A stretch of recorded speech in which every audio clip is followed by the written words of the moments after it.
Let me tell you something that is going to sound wrong at first. That hot room in your house, the one nobody wants to sleep in during the summer, the one you apologize for when company comes over, that room is not actually a hot room. It is not the wrong side of the house. It is not too much afternoon sun. It is not because your air conditioner is too small or too old. In 40 years of crawling through people's homes, I found that the great majority of these hopeless hot rooms had nothing wrong with the room at all.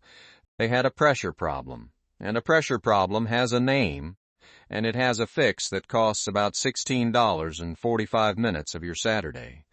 But before I hand you that fix, I have to show you how your system actually works, because once you understand what is happening inside your walls every time the air kicks on, you are going to look at that room completely differently. And I am going to tell you something about closing your bedroom door at night that may be quietly wearing out your whole system while you sleep. Here is the part almost nobody explains to you properly. Your air conditioner is not just a machine that makes cold air and pushes it into rooms. It is a loop. It is a closed circle of moving air. The cold air blows out of the supply vents, the small vents you feel air coming from. That air fills the room, does its job, and then it has to travel back to the system through the return vents, those big grilles, usually in a hallway or a central wall, that suck air back in to be cooled again and sent back out through the supplies, back through the returns, around and around. That is the whole design. Air out, air back, a complete circuit every single time the system runs. When that loop is balanced, when the air that goes into a room has an easy way to get back out, every room gets its fair share of cool air, the system runs smooth and the whole house feels even. But here is what happens in most American homes, and it is the root of nearly every hot room I ever chased down. There is no return vent in that room. There is no easy pathway for the air to get back out and complete the loop. So think about what that means. You are pumping air into a more or less sealed box. That air has to go somewhere, and if it cannot get back to the system, it just builds up. The pressure in that room rises. And here is the part that surprises people, the part that feels backwards until you sit with it. That built-up pressure pushes back against the supply vent. It fights the incoming air. It actually slows down the cold air trying to get in. So the longer your system runs, the harder it becomes to force cool air into that room. The room does not get better as the AC runs. It gets worse. Your system is fighting against itself, and that poor room just sits there cooking while you crank the thermostat down and wonder what on earth is wrong with it. Now let me tell you why so many houses are built this way, because this is where it stops being an accident and starts being about money. New homes are chronically starved for return air.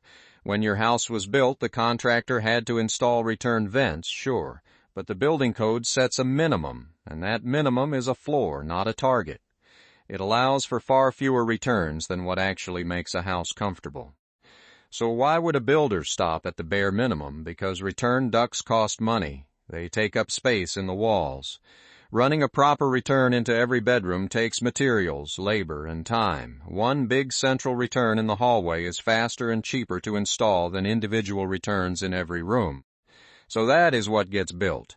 The bare minimum the code allows, and the homeowner spends the next 20 years wondering why the back bedroom never feels right, never once suspecting that the answer was decided before the drywall ever went up.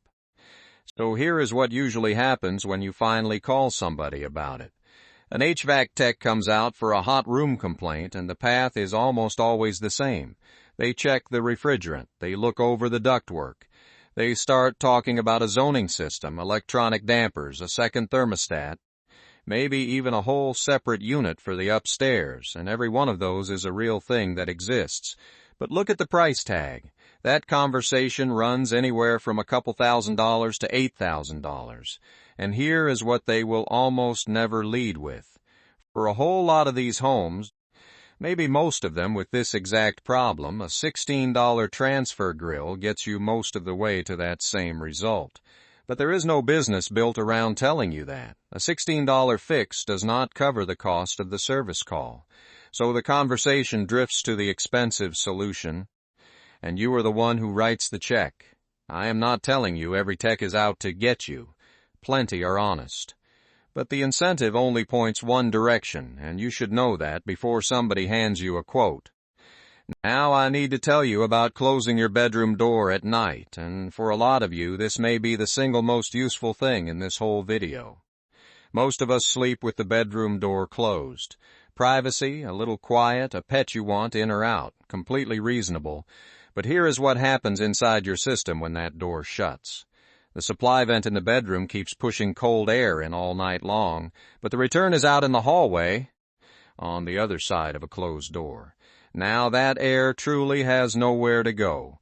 The pressure in that sealed room climbs, and it pushes back through the whole duct system all the way to the blower motor, the heart of your air handler. That blower is now working against a wall of resistance it was never designed to fight. Every night, hour after hour, while you sleep. That kind of constant strain is exactly what shortens the life of a blower motor. It runs your energy use up. And it makes the room warmer and stuffier as the night goes on, which is precisely what people with this problem describe to me. The room feels fine at bedtime and worse by 2 in the morning. The room is not broken, the house is not broken, the loop is broken, and a $16 grill gives that trapped air a way out. There is one more piece to this, and it involves your thermostat, because this is why the hot room never seems to catch up no matter what you do. Your thermostat is almost certainly out in a hallway or a main living area. When the AC runs, it cools that hallway down nice and easy, because the hallway has good airflow and a return right there. The thermostat hits its target, decides the house is comfortable, and shuts the system off. But that isolated room, the one with no way to complete the loop, is still 8, 10, sometimes 12 degrees hotter than the hallway. The thermostat has no idea. It never feels that room. It is satisfied, so it kills the system, and the hot room never gets its chance to catch up. Now, when you give that room a return pathway, its air starts cycling back through the system properly. The temperature reading across the house gets more honest, and the system runs when it actually needs to, instead of shutting off early on a false reading. One little grill, and your thermostat finally starts doing its job the way it was supposed to all along. So let me tell you exactly what to buy and exactly how to do it, and I am going to be careful on the safety because this one has you cutting into a wall. What you are looking for is called a transfer grill. Sometimes it is listed as a return air grill or a wall transfer grill. You will find it at any home improvement store or online, usually somewhere between $8 and $16, depending on the size. The idea is simple. You cut a rectangular opening in the wall between the problem room and the hallway, the same hallway where your return vent already lives, and you mount a louvered grill over that opening on both sides of the wall. Now the trapped air in the room has a path. It can flow out of the room, into the hallway, and back to the return even with the door shut tight. No electricity, no wiring, no moving parts, just an opening that lets the air finish its loop. Now the safety, and do not skip this. Before you cut a single inch of that wall, you find out what is inside it. Use a stud finder to locate the studs because you want to cut in the clear space between them. And then, this part is not optional, run a non-contact voltage tester along the whole area where you plan to cut. Electrical wires run through walls, and so do pipes. That tester takes 5 minutes, and it is the difference between a simple project and a very bad afternoon. If you have any doubt at all about what is behind that wall, that is the moment to stop and call somebody. There is no shame in it, and it is a lot cheaper than hitting a live wire. Once you have confirmed the space is clear, the rest is genuinely beginner level. Hold the grill frame against the wall and set it high up near the ceiling if you can.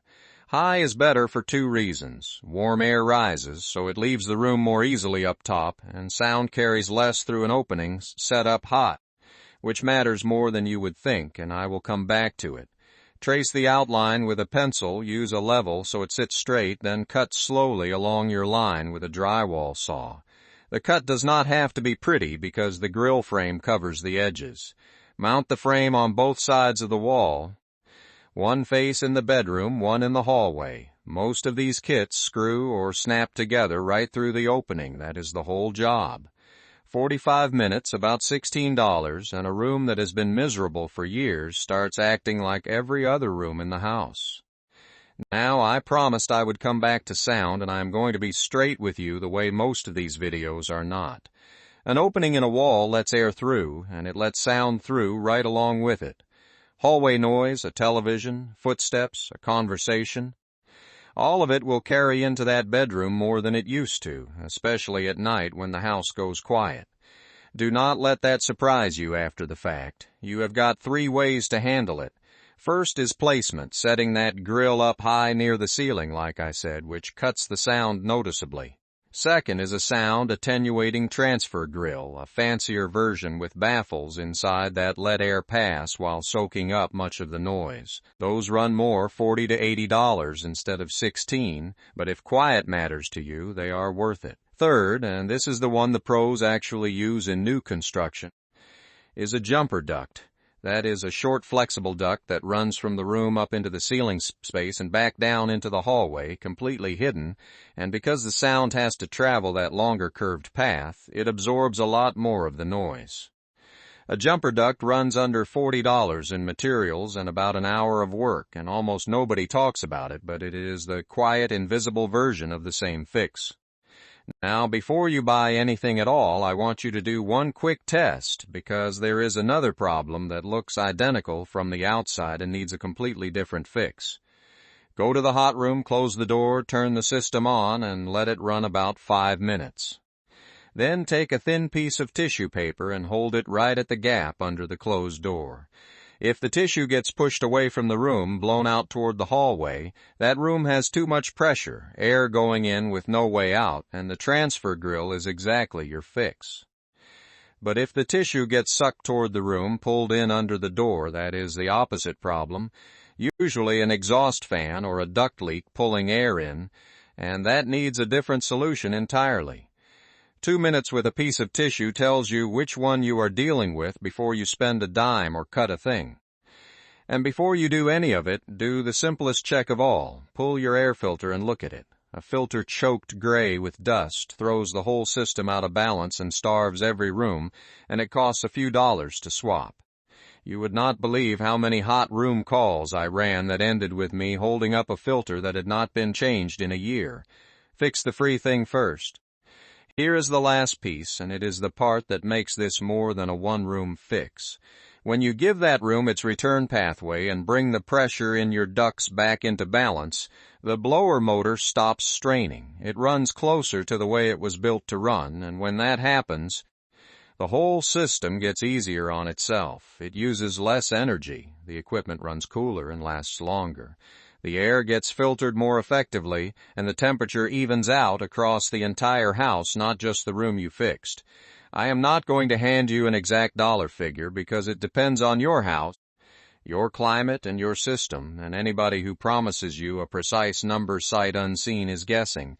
But the direction is certain.